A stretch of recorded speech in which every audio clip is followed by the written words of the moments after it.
Jordan Brand released 2 shoes made for winter, one day after the other. I recently reviewed the Jordan 6 Gore-Tex Brown Kelp. Now the shoe that I'm reviewing today, even though it doesn't feature Gore-Tex, it is predominantly an all-black sneaker, and as a black sneaker defender, as someone that does live in a cold climate, I'm pretty excited. Air Jordan 8 Winterized Gunsmoke.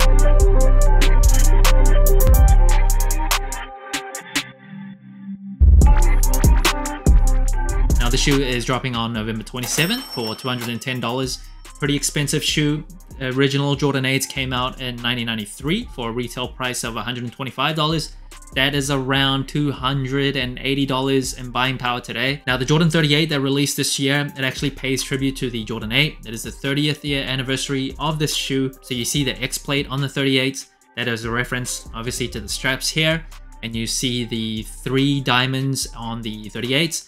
That is a reference to Michael Jordan's 3rd consecutive championship. He was wearing the Jordan 8 when he won that ring against the Phoenix Suns. And also there's 41 cross hatches on that shoe as well. He scored 41 points in one of the games in the NBA Finals in '93. So the whole thing kind of ties together if you know the story. This shoe, as well as the Soulfly collab, that is a shoe that I'm really looking forward to. And this isn't the first winterized Jordan sneaker. We've seen the Jordan 4 winterized, the Jordan 3s, the Jordan 14s, Jordan 12s, probably a bit more that I can't think of off the top of my head.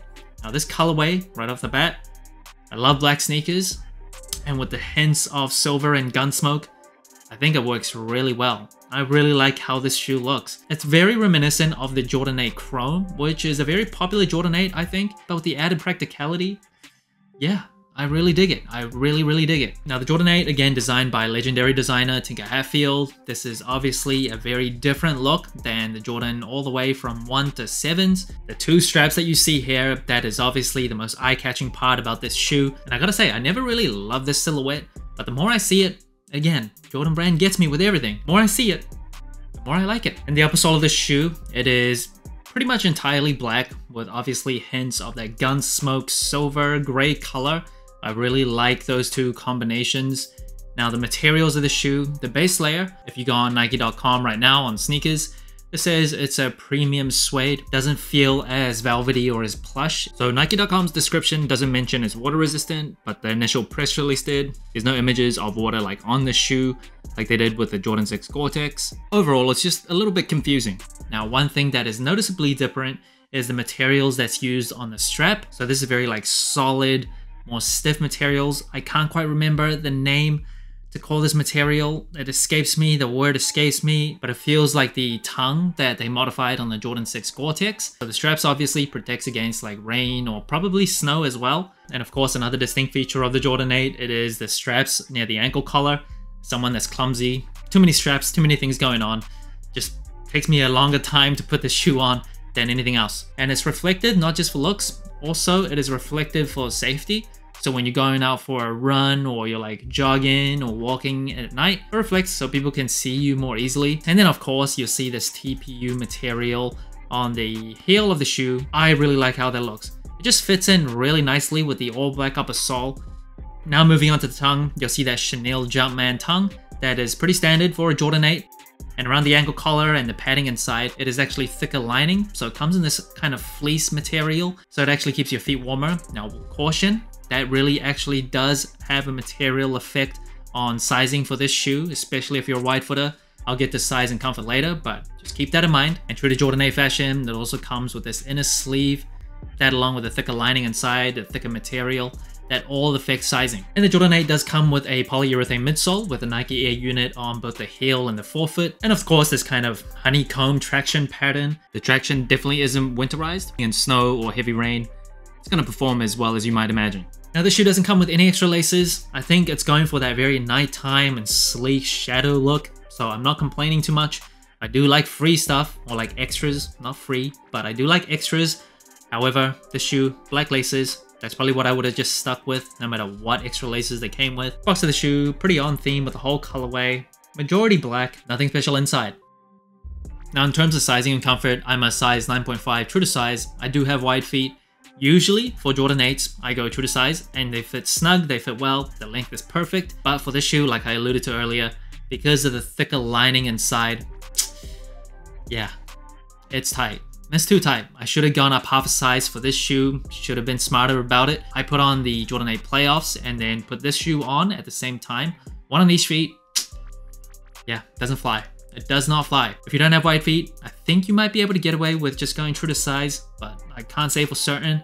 For wide footers, go up half a size. You can always tie the laces way tighter with thicker socks or something, but when it's too tight, nothing you can do. As far as the cushioning, I do like it. It's not super like bouncy or responsive, but I feel like it strikes a good balance between being flat to the ground as well as soft enough to not feel like you're walking directly on the ground. And the inner booty that exists on this shoe, as well as shoes like the Jordan 7s, the Air Flight Huaraches, I generally like because I feel like it really wraps around my feet. Just feels like I'm wearing a sock. I like that feature. But yeah, if I went up half a size, I think this would be a very comfortable shoe. And that brings the total sole score to 31 out of 40, a pretty average score compared to other general releases. Now in terms of colorway, I am a black sneaker defender. I really like the colors on this shoe. I think for me, it doesn't really get much better than this when it comes to a predominantly black sneaker. I do usually prefer black sneakers that have another color that offsets so much black. And this shoe with the Gunsmoke and the silver accents, I think it does that perfectly. It's not like the best colorway. Obviously, you got the legends like the Chicagos, the Royals. Those are better colorways. Or like any shoes with UNC blue. That's my favorite color on sneakers. But yeah, for a black sneaker, this is great. In terms of materials, I think just for practicality and functionality purposes, I do have to give it a high score. I think the straps, I don't love how that material looks, but I get the practical change that they had to make. A shoe that's better suited for a cold climate, which is where I live. So the materials, the tech specs, I do like it. Now in terms of comfort, if I went up half a size, this would be a very comfortable shoe. And Jordan 8s usually are pretty comfortable. Not the best. I think the 13s, 14s, 5s, the 11s are slightly more comfortable. But if I had to wear a Jordan 8 all day, no problems with it. Especially if I was wearing it like when it's very cold. The extra fleece lining, it really does help. In terms of versatility, I think the Jordan 8 silhouette, very bold, very unique. It's not for everybody. It looks very much like a basketball shoe. Not even that, if you didn't even know this was a basketball shoe, you'd just be like, it's just a very different looking shoe, just in general. So I don't think it's the most versatile silhouette, but I do have to say, on feet, compared to just looking at images of the Jordan 8, I think it looks better. I really do. It's one of those shoes, I know it's become like a cliche when people say like, in hand they look better, on feet they look great, but I really feel like the Jordan 8 on feet, when you look down onto your shoe, it looks better than if you just imagine wearing it judging from images. In terms of versatility of the colorway, an all black sneaker, I don't think it's as versatile as a white sneaker, but I think it's very easy to match still. If you're into that look, into the black sneaker look, that more nighttime look, especially with the hints of Gunsmoke and silver, that I think is a very versatile look. It's not super bold, super loud, it's not like, look at me. It just really fits in with a lot of different outfits. So this shoe, in terms of the silhouette, maybe not the most versatile, but the colorway, I think it's pretty versatile.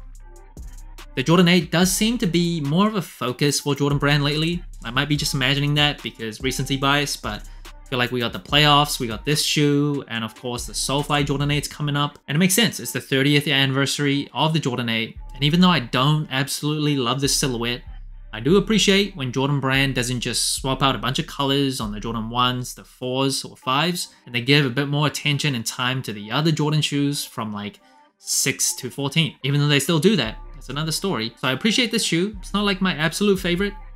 No, just bring back the Jordan 8 Aqua. So that's it. Thanks for watching. Soul Inclined. Let me know what you think of the Air Jordan 8 Winterized Gunsmoke. Like, subscribe, comment, all the good stuff. And remember, tomorrow may never come, so wear your shoes.